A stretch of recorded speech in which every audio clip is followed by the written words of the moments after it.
Data is the new currency that drives a smart world. Data that delivers public safety to cities and their citizens. Data that delivers supply chain optimization to global manufacturers and their customers. Data that delivers intelligent traffic management to transportation agencies.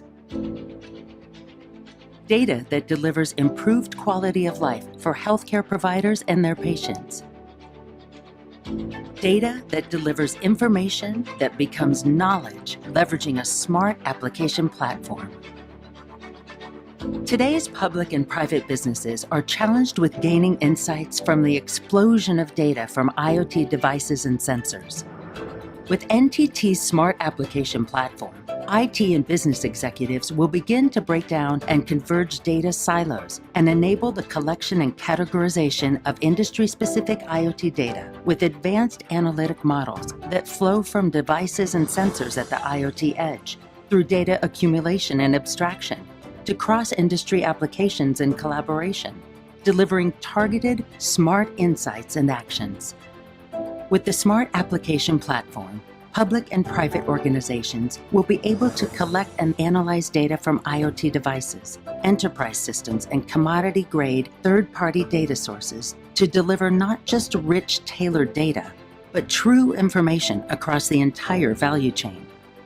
Information that will enable the development of smart applications that alert, analyze, predict, learn, and improve. Applications that drive insight and actions that continuously manage and optimize the IoT edge and technical infrastructure. Applications that empower true business knowledge.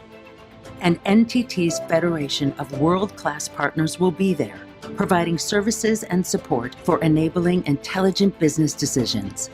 NTT is accelerating smart and enabling a smarter world.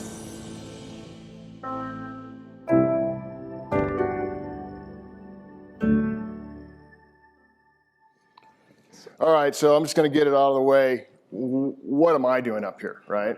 So the video pretty much told the story, so I can just take questions and we'll be good, right? No, so seriously, we've talked a lot about research today. We've talked about things that are really out there in the basic realm, all the way through the spectrum into even some of the stuff that Kay just talked about that is starting to become applied in the marketplace. And so my team, we get to do the fun stuff of stitching it all together. And we've chosen SMART as sort of our moniker, Smart World, as an NTT initiative driven by our CEO, Sawada-san, as well as gentlemen like Gomi-san here in this area. And we'll talk a little bit about some of the things that Gomi-san's doing that are actually starting to be applied in the marketplace today. And I've chosen Data Twin, which is the other twist, like, okay, what's he gonna talk about, right? What is that? So a data twin is something we'll get into, but at first I need to kind of walk you through a small journey. So bear with me and stay with me on this. Who's seen this? Does this resonate with anyone, right? Well, this is a map written about the 1812 March on Moscow by Napoleon. And it is an interesting piece. I studied this probably 25, 30 years ago when I was first getting into my job as data analytics, data warehousing, and all of that, as we shudder about the data warehousing days. But it is pretty interesting because it is a two-dimensional rendering of 6 different types of data. It talks about troop movements, numbers of troops. It talks about temperature, talks about time, talks about direction. It has longitude and latitude, and it really shows and tells a great story. And I'll walk you really quickly through it, but it's one of my favorite things. So 422,000 troops started at the Polish-Russian border in the springtime, moving their way to Moscow. As they go, you see shoot-offs happening here, different, and I know it's kind of grainy, but there are troop numbers at each of these as the bar changes and gets smaller and smaller. By the time they hit Moscow, we're talking winter. And they were not equipped for it, and Napoleon kept saying, let's move, let's move, let's move, knowing that winter was coming. Well, the Russians waited, and they knew what was coming. The retreat in the black shows the retreat of the troops. Down here is the relative temperature on those days. And by the time they got back, 6,000 here, 4,000 here, 10,000 troops made it back. So why am I telling you this? Well, because data tells stories. And we live in an age today where you don't have to have a civil engineering degree and a cartography degree and be an artist to actually put something like this together. This was made famous actually by an MIT professor who studied analytics and studied presentations by the name of Edward Tufte recently. So moving on, if it's data that drives the stories, and today we live in a really interesting time, right? $212 billion market in 2017 IoT. $1.6 trillion by 2025. That's explosion. That means that you can have data on pretty much anything. And that data comes in different ways and forms and velocities and all of that stuff, right? And it's interesting to understand how to wrangle that. The other problem we have, and we've talked about a little bit today, is standards. In any new market, there are very little standardization. And so you get that coming off of the edge. It is a bunch of noise. Even from vendors that you would think are in the same business of video analytics, the data is different coming off of these devices. Wi-Fi, data is different. It all has different shapes and stories. Our job is to get it to look like this at some point in the journey so we can actually tell stories, right? In the early days, it was data warehousing, and you did ETL to get here. Well, then came the idea that, let's just dump it into a big data lake. Well, you still got to categorize it, you still got to curate it, you still got to add context to it. And so ELT became the new terminology. The problem with ELT is once you get it in that big lake, the data scientists that you were helping with the data warehouse problem, because they had the data already prepped and ready, and they could run their algorithms on it. In the data lake, it's not like that. And so you have to do more prepping again. And so my submission to you all today is that there has to be somewhat of a hybrid approach. So I'm not going to make the religious discussion about data warehouse or data lake today. We're not going to get there. And then finally, technology plays a big role in that. We have the ability to report. We've had that for quite a long time. Spreadsheets been around for a long time. We can connect things. ERP really helped with that, connecting everything together and then standardizing the data. And then we ask the question, what happened? And now we can start asking the question, why did it happen? We had drill down in the data warehouse days. We were able to kind of get down into the details and actually do the root cause analysis at some point because we had some kind of connectivity to the data. And then with the age and the maturity of data science, we start to be able to do predictions. And we're able to do things that we couldn't do 10 years ago because of the advancements of technology, advancements of artificial intelligence, being able to automate a lot of tasks that previously took a lot of manual effort. And then, we're at this point now where I think perspective and context, as I mentioned, is really important. We have lots of data. Lots and lots and lots of data, $1.6 trillion market, lots of data. We want to be able to understand what we should do with it so we can make better decisions about it. I know Eric had a conversation the other day and he said like 30%, and then I think Vab said 3% of the data that is consumed today is not understandable and not used. It's basically thrown away. So we need to do better, and there's a lot you can do with that. And then finally, I think the future, right, is this inference, being able to use that cognitive capability that data science, AI, machine learning will give us to learn about how things like the human body work and to help us do better.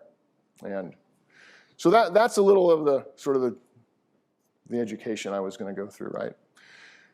All right, so here, Mona, don't get too upset with this, but this is a Gartner slide or Gartner definition.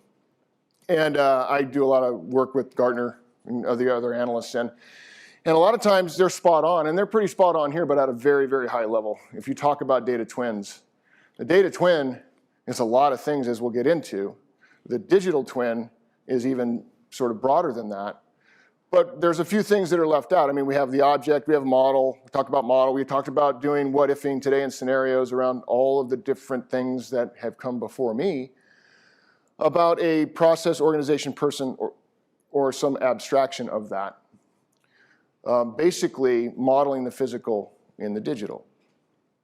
But what's not here, I think is quite interesting, is that when we typically think of a digital twin, we think of some three-dimensional view that, Iron Man can spin around and, look at certain things and make a decision and then, off it goes. When that is probably somewhere in our future, it can be a two-dimensional view. Today we use Waze to get around when we drive. That's a digital twin, right? That's a wayfinding. That's allowing us to understand all the different things that are happening in our environment and how best we can navigate through that. So the other thing is that if you take that definition, this is pretty much what you're used to seeing, what you'd expect to see, right? The surface. This is the digital twin of an iceberg, when in fact, a lot reveals itself underneath, and that's the data twin. So I've taken the opportunity to do a little marketing of my own and to categorize it, call it what it is, the visual twin and the data twin. And we'll get a little bit more into this why. And today we're going to focus a lot of time on the data twin. Now the data twin has, I call them 3 types of data. We can debate it, but just for simplicity's sake, let's get 3 types of data. Structural data, that's the map. That's your plan of your building. Architecturally, that's the structural view of the data, of the thing that I'm modeling. Then there's the operational data. How does the thing work? The data that goes through it. In the architectural model, the people that move through it, the HVAC systems, all those things, and they're working when they're working. And then finally, there's simulated data. And the simulated data is the most valuable to me, and probably to all of us, because that's how we make things better. And in the future, how we can help diagnose issues with the human body better.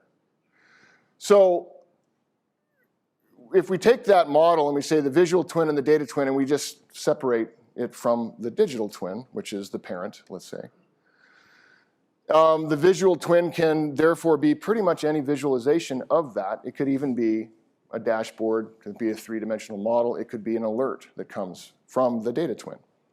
Anything that the data twin serves up from a collection of multiple data sources, not just a single, I'll have an example of a single data source, but multiple data sources that help us make better decisions. Integrated and standardized into a common structure that's flexible and interoperable. Again, a hybrid of the data warehouse and the data lake. And then being able to operate in a data science, AI, ML environment where you can put constraints, change the variables, pull the levers on that data twin to see how it works and how it, product development, how does it work under pressure? Can I break it? Instead of doing that in the field, let's do that in a virtual environment. And then of course, it has to be secure to case in the attribute-based encryption, and it has to be interoperable, because one of the things we've learned, all that noise is coming from a lot of different vendors. And so we're not going to be able to, at least in my view, my team, is be able to be all of those sources at the edge. So we need to be able to play well with others in the environment, in the ecosystem. Okay, here's an example. Let's take a water pump. That water pump, as I mentioned, will have structural data, the plans, the specs of it, right? And whether we draw that on a map, we put it in a 3-dimensional drawing like General Electric has done, right? I mean, the digital twin's been around for decades. It's not new. It's just now it's getting popular because we have a lot of data. You have operational data that you run through it, electricity, gallons per hour, a lot of different things, right? Including how it operates with different parts, like how much do you lubricate it? How much do you all of these different things all have today, in today's environment, it's one of those things that you can monitor. I did some stuff for IndyCar that you'll see at the end here. There's 200 points of data coming off those cars at 240 miles an hour going around an IndyCar track. That's really rich. Now, you want to model that, right? So that's the model we were talking about, that hybrid, being flexible, but then having context to it, so that we can allow the data scientists to do the job that they're meant to do and not spend all of their time in prep of the data, because they're valuable resources. Now, on that model, we can start to change variables, increase pressure, increase electricity, holding other variables constant, and see what happens. And in which case, we begin to have a catalog of different ways to do that. Different data science algorithms, different approaches, different automations. Those become the simulated data. That's the third type. And that simulated data can be stored in scenario versions. And those versions are really valuable because now once you have that, your visual twin becomes increasingly valuable. I'm not just reporting on what happened today, or I'm not just doing surveillance on the venue that I'm monitoring from a crowd flow and a crowd standpoint, or the building that I'm monitoring. I'm actually able to do a lot of these different things. Now, this is where it gets a little interesting, because a lot of what I'm about to tell you hasn't happened yet. It's done in little bits and pieces, but we really want to make this a closed loop system. We don't want to just end right here and say, oh, that's a good visual, how the heck do I make it so, right? So what we want to do is we want to write that back. We want to write it back to the model, first of all, because if we pick a scenario that we want to test out, or we believe that version 3 ought to be this scenario, and we want to make that happen, we release that version of that pump. But in order to do that, we have to write it back to the operational systems. And that includes the CAD/CAM system that holds the structural drawings, or the operational system that manages how the system is run. So there's a sort of a last mile. It's not an easy last mile, but there's a last mile that connectivity in this data twin, visual twin model needs to operate. And it's pretty cool, but I wanted to get down to it. I know this is not like, whoa, cool, really, scientific stuff, but it is actually in operation today in many places. And when I mentioned some examples, so this is a map, it's a dark map, and I have a light view, but this is the Indianapolis Motor Speedway. And on every Memorial Day, except for 2 years ago at this point, there's a race there. And that race, over the course of the day, a whole city moves into that raceway, 300,000 people. And the race goes on, and then they move back out. And so and this is an application that the IndyCar folks at IMS, Indy Motor Speedway, it's in production. We used it twice this year on events, the Indy 500 as well as the Grand Prix that was there back in August. And what you're seeing here is just an example of the gates. There's 24 different gates, some of them auto gates, some of them are pedestrian gates. And different statuses. This means the gates are closed, so maybe they're just a routine day. And then you can click on any one of these and see a little bit more information about that gate. In this case, it's showing what the current flow is, how many people are actually standing outside of the gate in the vicinity. And what we're doing is, like I mentioned, multiple types of data. We're taking video analytics for the crowd outside. And you'd be surprised how accurate you can count. Like, there are cameras out there that can count 4K up to 400,000 people in a space. They've done tests about that. So we're able to do that, and we're able to also take a feed from the Indy operational systems and their ticketing. And so when they tap or they scan, we know for each gate. And we can now, just on those two things, we can now predict how the flow is going to happen. Too many people outside, flow's slow, you do the math. But that is one of the applications that we've been able to give to, and this is another graphic of that, to Indianapolis and on Pagoda 9, which is their command and control center, in the center of the speedway, these are the screens that they're using and they're seeing. Alerts will come up based on how we train the model to look for things. There's different like ticket counts, so how many have been collected so far, what's the current outside and what's the current flow, and then the predictions that the models can make of that. And we'll continue to learn and do that. As more events come on board, we can use we can take data from past events back 5 years and train the model even better. Here's an example of, and you may have seen this in the news, the Victorian Metropolitan Train Network in Melbourne, Australia.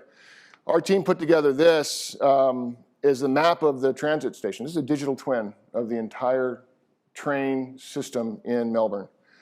And each of these, when you're interacting with the system, has, you can, again, mouse over it and it'll tell you platform, it'll tell you the station, it'll tell you each platform, and then it'll give you a schedule of when the trains are coming.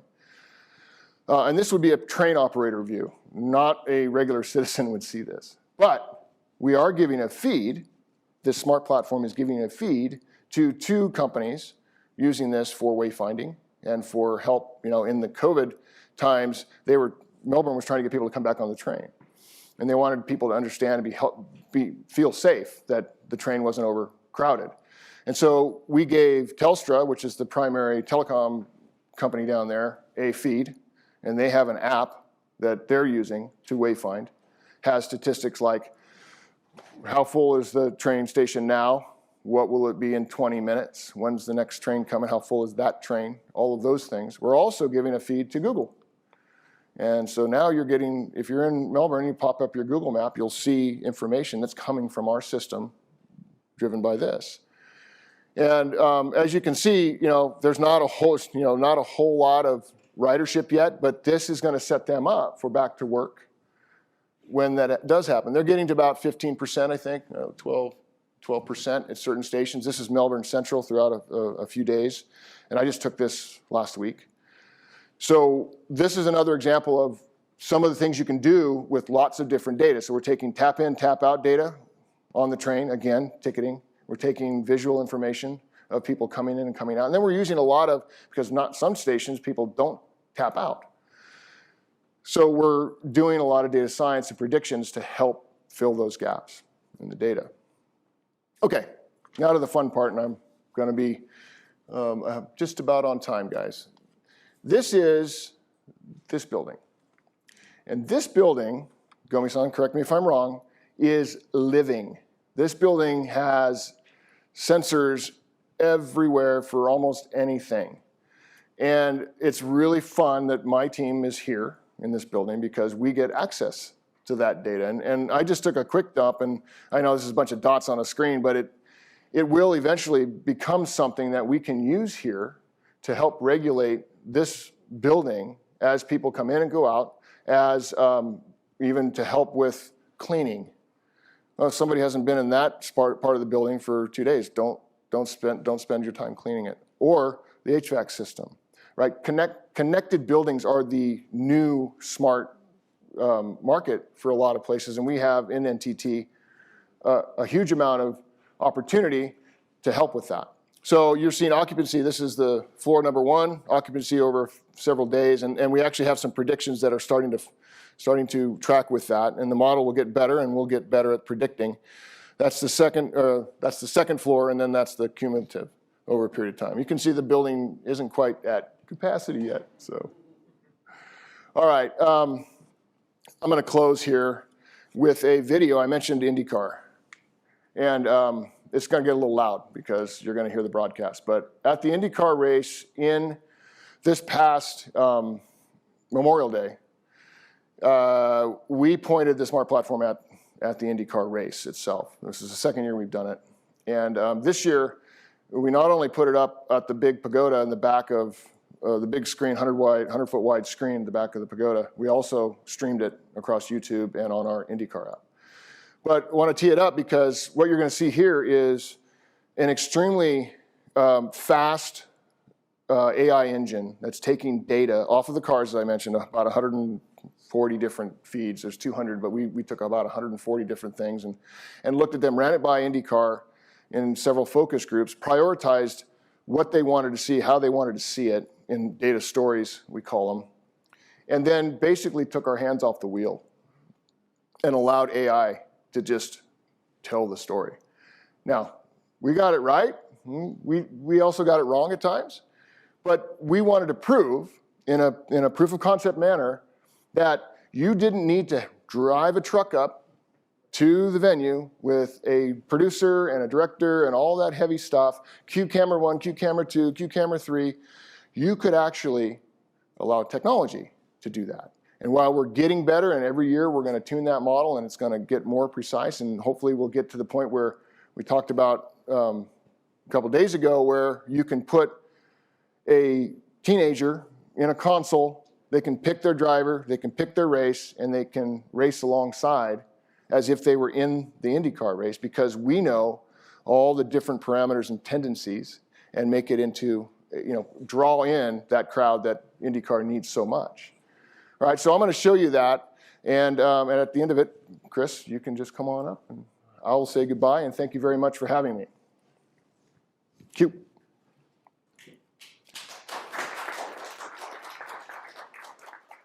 Hello, race fans. This is Bob Jenkins. Welcome to the 105th running of the greatest spectacle in racing, the Indianapolis 500.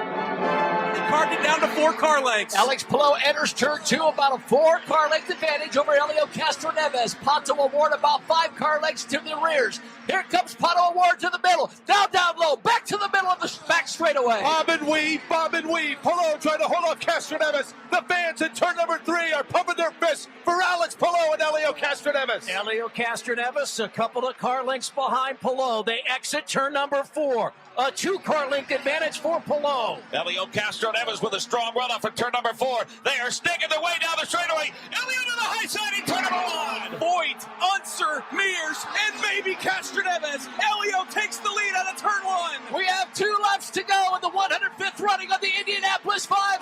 Helio Castroneves, a 6-car length advantage over Alex Palou. They make their way down the back straightaway. 4-car length advantage. Get on your feet, turn number 3. Everybody jumping for Helio Castroneves. The king of the dancing takes his way through turn number 3.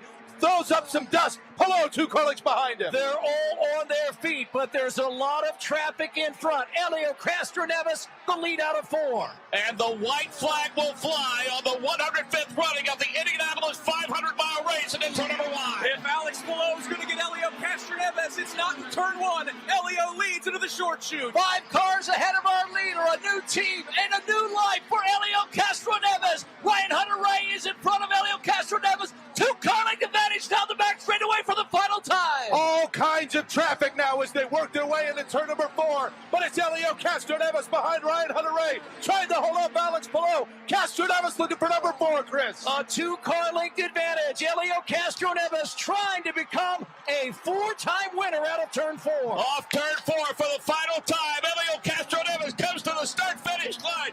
Twin checkers out, and then there were 4.